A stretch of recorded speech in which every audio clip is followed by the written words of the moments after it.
আসসালামু আলাইকুম। Breaking news. আসন্ন ইউনিয়ন পরিষদ নির্বাচন কবে হবে এটি সম্ভাব্য সময় জানালেন স্থানীয় সরকার মন্ত্রী। এখানে মির্জা ফখরুল ইসলাম কি জানিয়েছে স্থানীয় সরকার নির্বাচন প্রসঙ্গে সকল কিছু আজকে আপনাদের মাঝে জানিয়ে দেওয়ার চেষ্টা করব। আশা করি ভিডিওটি মনোযোগ সহকারে শেষ পর্যন্ত দেখার চেষ্টা করবেন। আর আমাদের এই চ্যানেলটিতে নতুন হয়ে থাকলে অবশ্যই চ্যানেলটি সাবস্ক্রাইব করে রেখে পাশে থাকা বেল আইকনটি অন করে রাখবেন। আর এই খবরটি আজকে প্রকাশ করা হয়েছে। এখন দেখি বিস্তারিত। দেখতে পাচ্ছি বলা হয়েছে যে চলতি বছরের বর্ষা মৌসুমের পর সেপ্টেম্বর বা অক্টোবর মাস থেকে পর্যায়ক্রমে দেশ জুড়ে স্থানীয় সরকার নির্বাচন শুরু হতে পারে বলে জানিয়েছেন স্থানীয় সরকার মন্ত্রী মির্জা ফখরুল ইসলাম আলমগীর।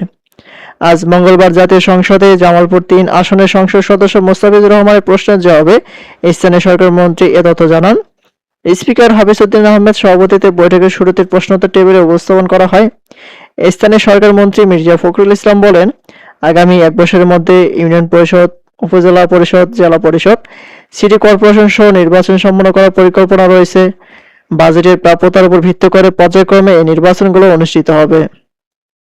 আর এই ক্ষেত্রে প্রথমে ইউনিয়ন পরিষদ নির্বাচন অনুষ্ঠিত হতে পারে, এরপর ধাপে ধাপে অন্যান্য স্থানীয় সরকার সংস্থার নির্বাচন হবে আর কি।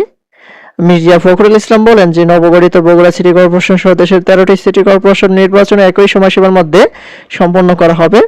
আর বিএনপি সংসদ সদস্য মোহাম্মদ শামীম কায়সারের প্রশ্নের জবাবে স্থানীয় সরকার মন্ত্রী বলেন, দেশের সব উপজেলায় সংসদ সদস্য সহ ঊর্ধ্বতন কর্মচারীদের জন্য উপজেলা পরিষদের অভ্যন্তরণে একটি পরিদর্শক কক্ষ নির্মাণের জন্য স্থানীয় সরকার বিভাগ থেকে ইতিমধ্যে প্রতিটি উপজেলার পরিষদে অনুকূলে 6 লাখ টাকা করে বরাদ্দ প্রদান করা হয়েছে।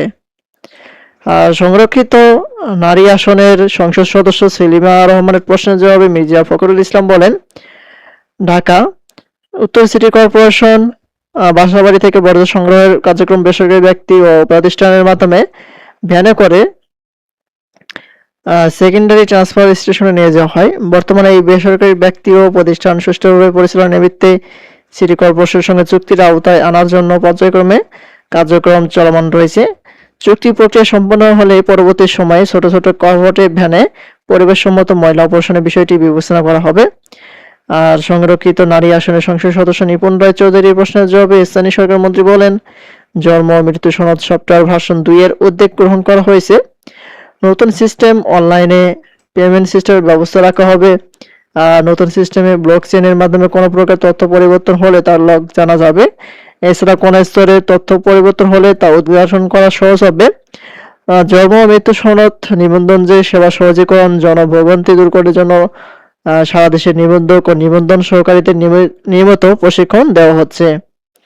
এই ছিল ইউনিয়ন পরিষদ নির্বাচনের সর্বশেষ আপডেট। পরবর্তীতে নতুন কোনো আপডেট আসা মাত্র আমাদের চ্যানেলটিতে পেতে অবশ্যই চ্যানেলটি সাবস্ক্রাইব করে রাখবেন। আজকের মতো পর্যন্ত সবাই ভালো থাকবেন, সুস্থ থাকবেন। ধন্যবাদ সবাইকে। আসসালামু আলাইকুম।